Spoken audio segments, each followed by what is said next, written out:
Hi friends, आज के इस चैप्टर में हम पढ़ने जा रहे हैं चैप्टर 14 केमिस्ट्री का वाटर। चलिए अब चैप्टर शुरू करते हैं।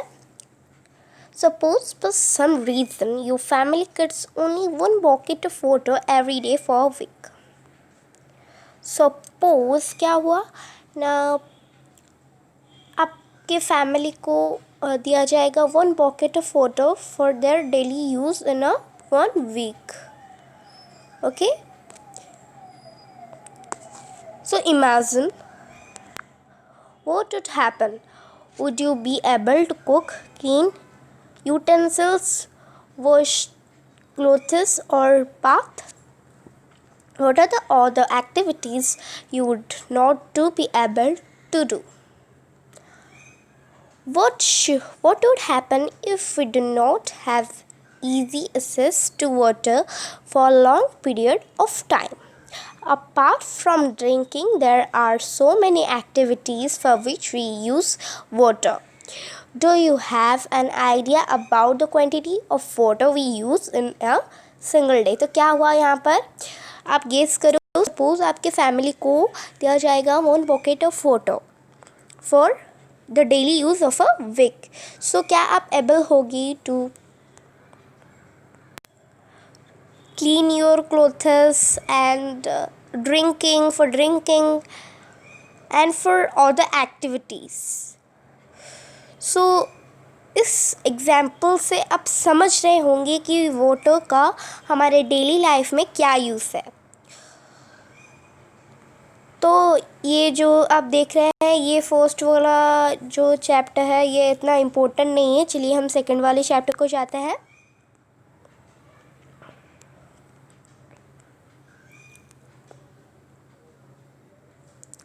यहाँ पर भी इतना इम्पोर्टेंट नहीं है, आप चाहो तो इसको खुद से भी पढ़ सकते हैं, आपको इजीली अंडरस्टैंडेबल हो जाएगा।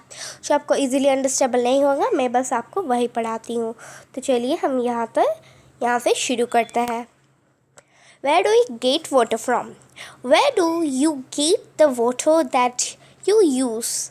Some of you may say we draw water from a river, spring, pond, well or a hand pump. So आपको अगर क्वेश्चन किया जाएगा कि आप ज़्यादातर पानी कहाँ से पाते हैं, तो आप बोलोगे कि हम रिवर से पाते हैं, स्प्रिंग पॉन्ड से पाते हैं एंड सम अदर मेथड्स हम पाते हैं पानी। लेकिन have you ever found that where do we get the water from this hand pumps, pond, well and the river? Yes, it is a big question for you. तो चलिए हम जाते हैं उस क्वेश्चन की ओर पे। Each of us may be getting water from our homes in different ways, but finally all of us get water from the same source, such as ponds, lakes, rivers and wells. So हमको water कहाँ से हम पाते हैं? Such as ponds, lakes, rivers and wells. We have discussed some of the source of water. Where does the water come from to fill these ponds, lakes, rivers and wells? Okay, so यहाँ पर वही same question पूछा है। So finally ये जो हमने जाना कि लेक्स, पॉन्ड्स, रिवर में हम पाते हैं वाटर, तो ये सब किस में आता है? मीन्स पानी वो जो आता है पॉन्ड्स, लेक्स में, तो ये किस से पानी आता है? How does the pond, river, lakes were filled up?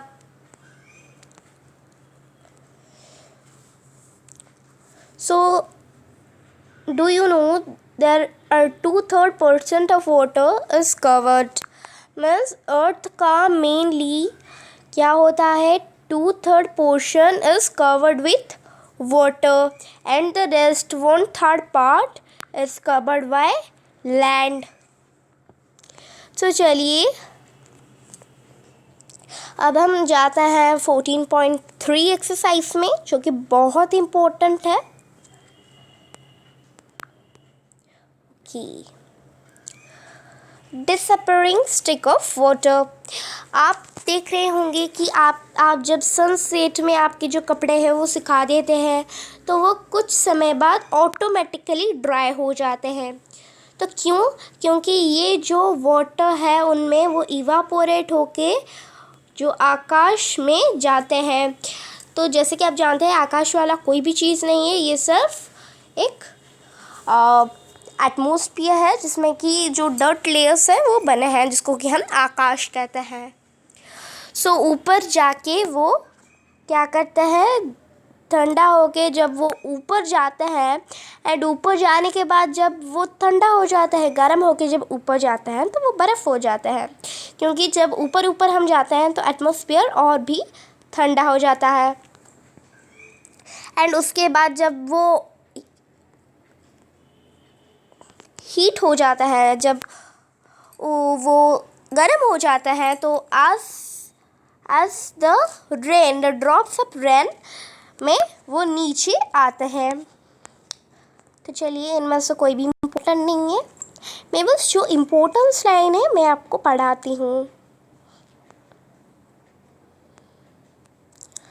तो जैसे कि यहाँ पर एग्जाम्पल दिया गया है, ये जो हम पर हम देख रहे हैं, ये वाला मैं आपको जूम करके दिखाती हूँ।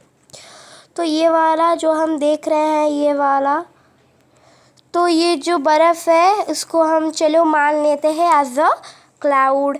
एंड ये जो छोटे छोटे वाटर ड्रॉपलेट्स हैं इसको हम मान लेते हैं रेन। जब हमारे जो क्लॉथ्स है, जो रेन वाटर है, वो जब नीचे जब एक ड्रॉपलेट्स की तरह पड़ते हैं तो उसके बाद सन आता है। कौन आता है? उसके बाद सन आता है। एंड सन के जो हीट रेज से जब हीट रेज उनके ऊपर पड़ता है तो it will heated, the water were heated and again it was going to the upper surface, and by this method it was going and coming, and this going and coming process is known as water cycle. Water cycle. This way of going the water and coming the water again to the earth's surface is known as water cycle. So आपको ये जो water cycle याद रखना है। So चलिए हम एक काम करते हैं।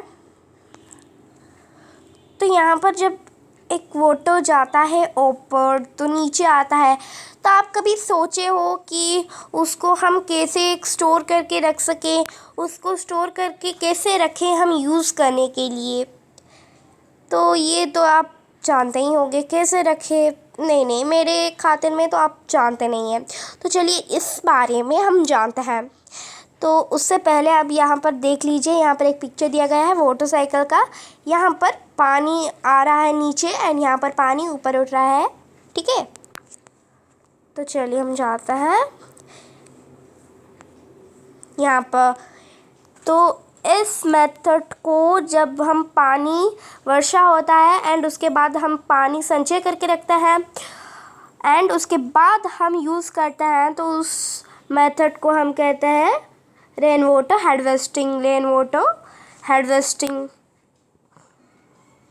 One way of increasing the availability of water to collect rainwater and store it for later use.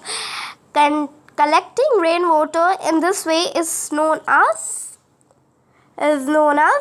rainwater harvesting. मैंने आपको पहले बताया था। तो the basic idea behind the rainwater harvesting is catch the water where it falls in place that are mostly covered with the correct roads and buildings. So यहाँ पर some of the examples were given up. तो first जब यहाँ पर आपके roof में जब water पड़ता है तो आपको यहाँ पर एक पाइप कर देना है एंड पाइप के वहाँ पर ही जब जाता है उसके नीचे आपको क्या करना है, मैं आपको जूम करके बताती हूँ, रुकिए थोड़ा। तो उसके बाद आपको एक गड्ढा खोद लेना है जिसमें कि पानी फ़िल्टर हो जाए। तो आपको पानी जब फील हो जाए वहाँ पर तो आपको और एक पाइप करना है, और एक पाइप करने के बाद क्या होता है, जो पानी है वो फ़िल्टर होके आपके जो टैंक है उसमें आ जाएगा, गड्ढा खोद के रखे। तो ये आप सोचोगे तो ये वाटर हम कैसे यूज़ कर सकते हैं, क्योंकि ये तो बहुत सारा मिट्टियों से बना होगा। सो मैं आपको बताती हूँ। आप जब यहाँ पर एक बार पानी आ जाए फिल होके एंड यहाँ पर जो आप रखेंगे तार यहाँ पर जाने के लिए, तो ये पानी, ये पाइप के अंदर आप एक फ़िल्टर पाइप रखना जिसमें कि ये जो पानी है वो फ़िल्टर हो जाए, ठीक है। सो यहीं पर हमारा चैप्टर ख़त्म हो गया है। सो सब मेथड्स मैंने आपको बता दिए हैं। एंड अगर आपको मेरा वीडियो यूज़फुल लगा तो प्लीज़ मेरे वीडियो को लाइक, शेयर एंड सब्सक्राइब करना मत भूलिएगा। सो इस वीडियो में thank you friends and bye, see you in my next video.